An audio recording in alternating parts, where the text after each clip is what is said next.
بسم اللہ الرحمن الرحیم۔ رسول اللہ صلی اللہ علیہ وسلم نے فرمایا، جب اللہ تعالیٰ کسی بندے کی موت کے لیے کسی زمین کا فیصلہ کر دیتا ہے تو وہاں اس کے لیے کوئی نہ کوئی حاجت پیدا فرما دیتا ہے۔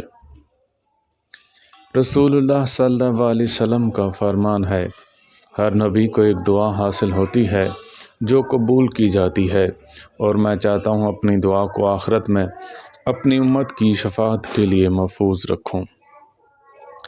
رسول اللہ صلی اللہ علیہ وسلم کا فرمان ہے، لذتوں کو توڑنے والی یعنی موت کو کثرت سے یاد کرو۔ نبی کریم صلی اللہ علیہ وسلم نے فرمایا، کوئی شخص ایسا بھی نہیں جس نے حضرت ابو بکر صدیق رضی اللہ تعالیٰ عنہ سے زیادہ مجھ پر اپنی جان و مال کے ذریعے احسان کیا ہو۔ اگر میں کسی انسانوں میں سے جانی دوست بناتا تو حضرت ابو بکر صدیق رضی اللہ تعالیٰ عنہ کو بناتا، لیکن اسلام کا تعلق افضل ہے۔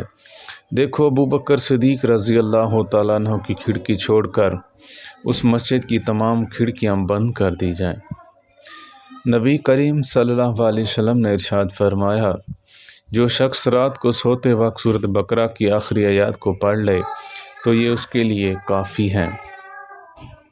حضرت عثمان رضی اللہ تعالیٰ عنہ سے روایت ہے، جس نے سونے سے پہلے سورۃ بقرہ کی آخری آیات پڑھی اسے اس رات تہجد کی نماز کے برابر ثواب ملے گا۔ حضرت ابو ہریرہ رضی اللہ تعالیٰ عنہ سے روایت ہے، نبی کریم صلی اللہ علیہ وسلم نے فرمایا، جس گھر میں آیت الکرسی پڑھی جاتی ہے اس گھر سے شیطان نکل جاتا ہے۔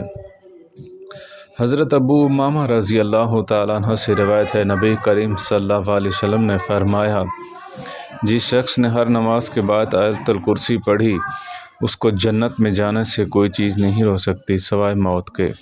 اللہ تعالیٰ ہم سب کو عمل کرنے کی توفیق عطا فرمائے۔